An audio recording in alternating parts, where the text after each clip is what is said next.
साथियों नमस्कार और आप सभी का स्वागत है आपके अपने चैनल कृष्णा MPPSC पर। साथियों, इस वीडियो में हम सहायक कुल सचिव परीक्षा 2022 के अंतर्गत रिवीजन प्रोग्राम में 7वीं क्लास के अंतर्गत शिक्षा मंत्रालय, रूसा, DST यानी कि department of science and technology और DBT यानी कि डिपार्टमेंट ऑफ बायोटेक्नोलॉजी के बारे में रिवीजन करेंगे। ठीक है, चलिए इसे शुरू करते हैं। देखिए, शिक्षा मंत्रालय, देखिए दोस्तों, शिक्षा मंत्रालय की अगर हम बात करें तो शिक्षा मंत्रालय जो है यह भारत सरकार का एक महत्वपूर्ण मंत्रालय होता है। ठीक है, इसका पहले नाम यानी कि 2020 से पहले इसका नाम जो है वो मानव संसाधन विकास मंत्रालय के नाम से हुआ करता था। ठीक है, लेकिन 2020 में इस मंत्रालय का नाम पुनः परिवर्तित करके और शिक्षा मंत्रालय कर दिया गया है। अगर हम यह कहें, देखिए इस मंत्रालय की स्थापना कब हुई, तो यह 26 सितंबर 1961 को स्थापित किया गया था। देखिए साथियों, इसमें क्या है कि यह शिक्षा मंत्रालय का उद्देश्य या काम क्या है, तो इसमें क्या होता है कि इसके अधीन जो है भारत की संपूर्ण शिक्षा प्रणाली आती है। ठीक है, संपूर्ण शिक्षा प्रणाली, जिसके अंतर्गत प्रारंभिक शिक्षा, माध्यमिक शिक्षा और उच्च शिक्षा प्रणाली इसमें शामिल है। ठीक है, तो इसमें क्या होता है कि प्रारंभिक शिक्षा, माध्यमिक शिक्षा और उच्च शिक्षा की जो प्रणाली है यानी सिस्टम है, ठीक है, उसका स्वरूप यानी कि फ्रेम और सिलेबस, ये सब तय करने की जिम्मेदारी शिक्षा मंत्रालय की होती है। ठीक है, वर्तमान की अगर बात करें तो वर्तमान में जो शिक्षा मंत्री हैं वो हैं धर्मेंद्र प्रधान। ठीक है, वर्तमान में शिक्षा मंत्रालय 2 विभाग के माध्यम से काम करता है। देखिए, एक तो है स्कूल शिक्षा और साक्षरता विभाग और दूसरा है उच्च शिक्षा विभाग। ठीक है, देखिए तो यहाँ क्या है कि स्कूली शिक्षा का पाठ्यक्रम आदि तय करने के लिए प्रत्येक राज्य का शिक्षा बोर्ड उत्तरदायी होता है। तथापि मंत्रालय सिलेबस, संरचना आदि में एक रूपता के लिए राज्यों को निर्देश जारी कर सकता है। ठीक है, ये है। चलिए आगे देखते हैं। देखिए, अब हम इसमें बात करेंगे उच्च शिक्षा के प्रमुख संस्थानों के बारे में। ठीक है, देखिए UGC की अगर हम बात करें, देखिए तो UGC क्या है, यूनिवर्सिटी ग्रांट्स कमीशन, जो कि 1956 में स्थापित हुआ था। देखिए दोस्तों, UGC यानी कि विश्वविद्यालय अनुदान आयोग, तो विश्वविद्यालय अनुदान आयोग जो है वह स्थापित किया गया था 1948 के विश्वविद्यालय शिक्षा आयोग के सिफारिश पर। विश्वविद्यालय शिक्षा आयोग का मतलब यानी कि उसके अध्यक्ष की बात करें तो कौन थे, डॉक्टर सर्वपल्ली राधाकृष्णन। ठीक है, तो उसी के आधार पर यानी उसी की सिफारिश के आधार पर जो है UGC की स्थापना हुई थी। तो UGC शुरुआत में 1953 में स्थापित हुआ था। ठीक है, लेकिन संसदीय अधिनियम 1956 में लाया गया और UGC एक स्वायत्त संस्थान बन गया, जो कि उच्च शिक्षा, भारत में उच्च शिक्षा को रेगुलेट करता है। ठीक है, इसके बाद अगला है ICHR यानी कि Indian council of historical research. देखिए, इसकी स्थापना 1972 में हुई थी और यह मानव संसाधन विकास यानी कि वही पहले यह हुआ करता था और अब यह जो है शिक्षा मंत्रालय के अधीन इतिहास के अनुसंधान को प्रोत्साहित करने का कार्य करता है। ठीक है, यानी कि हिस्ट्री की रिसर्च को। ठीक है, अगला देखते हैं ICPR Indian council of philosophical research.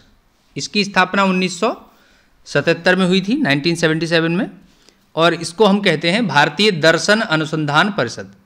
ठीक है, शिक्षा मंत्रालय का यह एक ऐसा ब्यूरो है जो भारतीय दर्शन प्रणाली और उसके विविध पक्ष और संबंधित ग्रंथों के अन्वेषण और अनुसंधान का कार्य करता है। ठीक है, देखिए इसके बाद है IIAS यानी कि Indian institute of advance studies. ठीक है, इसको 1965 में स्थापित किया गया था और इसको कहते हैं भारतीय उन्नत अध्ययन संस्थान। ठीक है, और यह कहाँ स्थित है, यह स्थित है शिमला में। ठीक है, इसका उद्देश्य क्या है, नवीन पाठ्यक्रमों का निर्माण और उससे संबंधित कार्यों को प्रोत्साहन। ठीक है, इसके बाद अगला है राष्ट्रीय संस्कृत संस्थान नई दिल्ली। ठीक है, देखिए राष्ट्रीय संस्कृत संस्थान नई दिल्ली जो है वो, इसका कार्य है संस्कृत के प्राचीन ग्रंथों, पांडुलिपियों को सहेजना तथा उन पर शोध और संवर्धन का कार्य करना। ठीक है, नेक्स्ट है केंद्रीय हिंदी संस्थान आगरा। ठीक है, देखिए यह आगरा में स्थित है, तो इसका काम क्या है, हिंदी के ऊपर शोध का कार्य करता है। ठीक है, आरएसवी यानी कि राष्ट्रीय संस्कृत विद्यापीठ तिरुपति, यह आंध्र प्रदेश में स्थित है।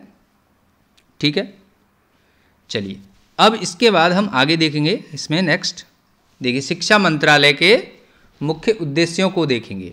देखिए दोस्तों, शिक्षा के लिए राष्ट्रीय नीतियां बनाना और सुनिश्चित करना कि इसका अक्षर से पालन हो, यानी जो नीतियां बनाई जा रही हैं वो पूरी तरह से पालन की जा रही हैं या नहीं, यह सुनिश्चित करना। ठीक है, नियोजित विकास। ठीक है, जो प्लान किया गया है उसके हिसाब से डेवलपमेंट, पूरे देश में इन क्षेत्रों सहित जहां लोगों की शिक्षा तक पहुंच नहीं है वहां पर पहुंच का विस्तार और शैक्षणिक संस्थाओं की गुणवत्ता में सुधार। ठीक है, क्वालिटी एजुकेशन की बात है। देखिए साथियों, इसमें क्या है, गरीबों, महिलाओं और माइनॉरिटीज़ जैसे वंचित समूह पर विशेष ध्यान देना। ठीक है, ठीक है, समाज के वंचित वर्ग के पात्र छात्रों को, ठीक है,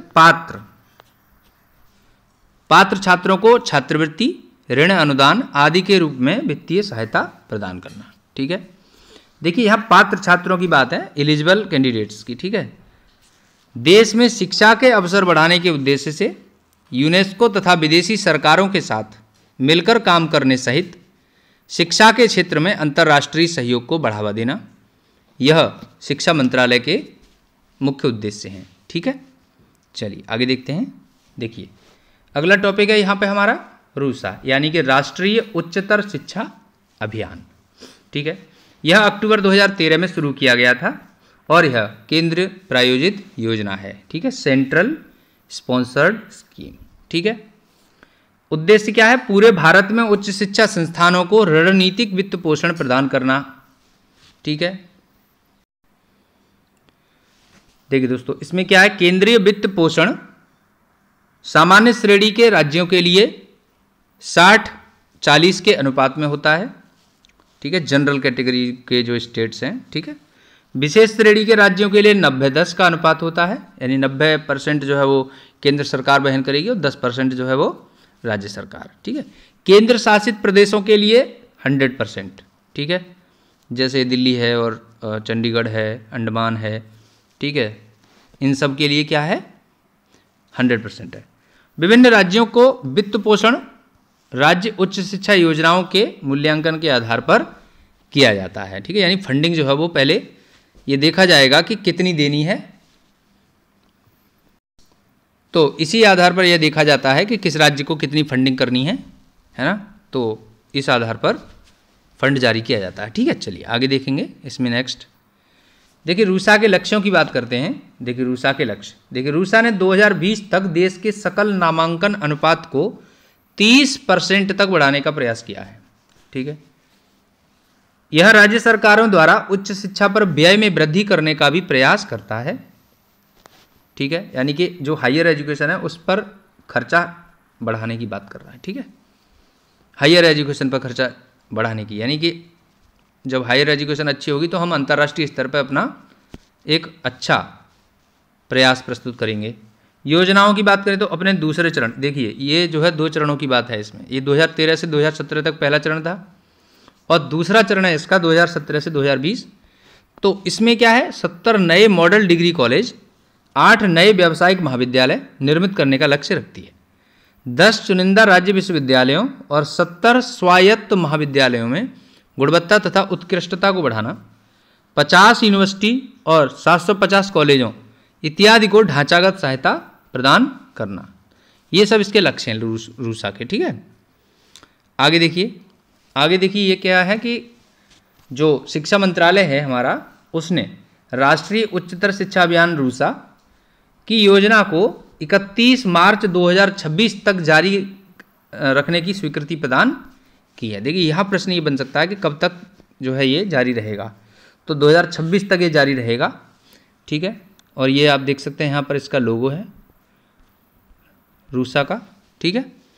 चलिए आगे देखेंगे हम नेक्स्ट। आगे है department of science and technology, ठीक है। देखिए इसकी स्थापना 1971 में हुई थी, ठीक है। और यह विज्ञान एवं प्रौद्योगिकी मंत्रालय का मुख्य विभाग है, ठीक है। विज्ञान एवं प्रौद्योगिकी के नए क्षेत्रों को प्रोत्साहन करना ये इसका मुख्य लक्ष्य है। विज्ञान एवं प्रौद्योगिकी संबंधी गतिविधियों को संगठित एवं संवर्धित करने के लिए नोडल एजेंसी के रूप में काम करता है।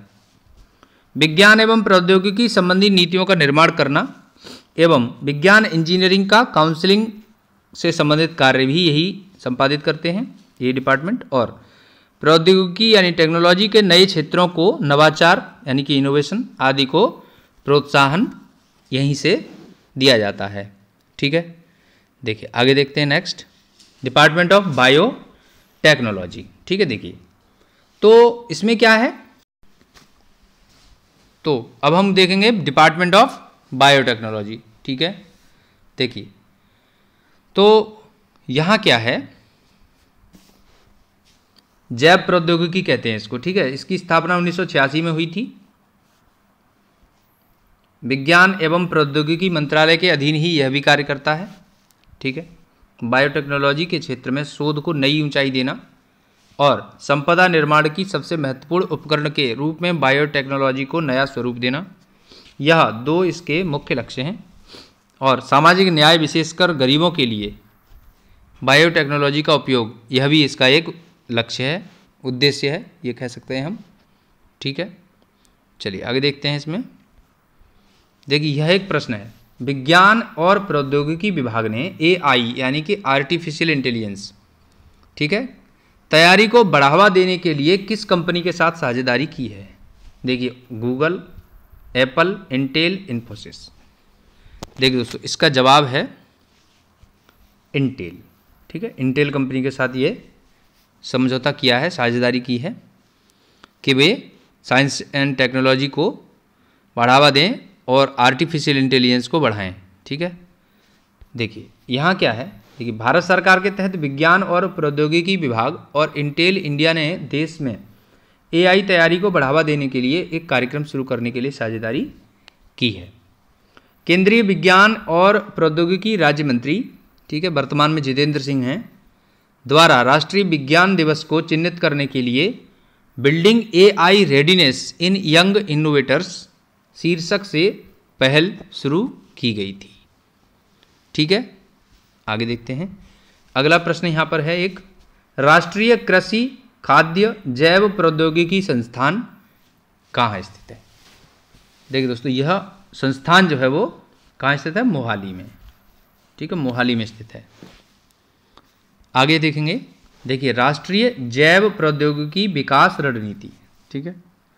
देखिए दिसंबर 2015 में जैव प्रौद्योगिकी विभाग यानी कि DBT, ठीक है, डिपार्टमेंट ऑफ बायोटेक्नोलॉजी ने राष्ट्रीय जैव प्रौद्योगिकी विकास रणनीति 2015 से 2020 कार्यक्रम शुरू किया था। इसका उद्देश्य है स्वच्छ ऊर्जा के लिए टीके, मानवीय जीनोम, संक्रामक और पुरानी बीमारियों, फसल विज्ञान, पशु कृषि और जलीय संस्कृति, खाद्य और पोषण, पर्यावरण प्रबंधन और प्रौद्योगिकियों के क्षेत्र में अनुसंधान को तेज करना है, ठीक है। यह जो है वो राष्ट्रीय जैव प्रौद्योगिकी विकास रणनीति है, ठीक है। तो दोस्तों हमने अभी अभी इस वीडियो में शिक्षा मंत्रालय, रूसा और डिपार्टमेंट ऑफ साइंस टेक्नोलॉजी, इसके साथ ही साथ डिपार्टमेंट ऑफ बायोटेक्नोलॉजी के बारे में रिवीजन किया। यदि आपको यह वीडियो अच्छा लगा है तो प्लीज़ इसे लाइक करें, शेयर करें, कमेंट करें और यदि आप चैनल पर नए जुड़े हैं तो इसे सब्सक्राइब कर लें और बेल आइकन प्रेस कर लें ताकि आने वाले सभी वीडियोज़ की नोटिफिकेशन आपको मिल सके। Thanks for watching.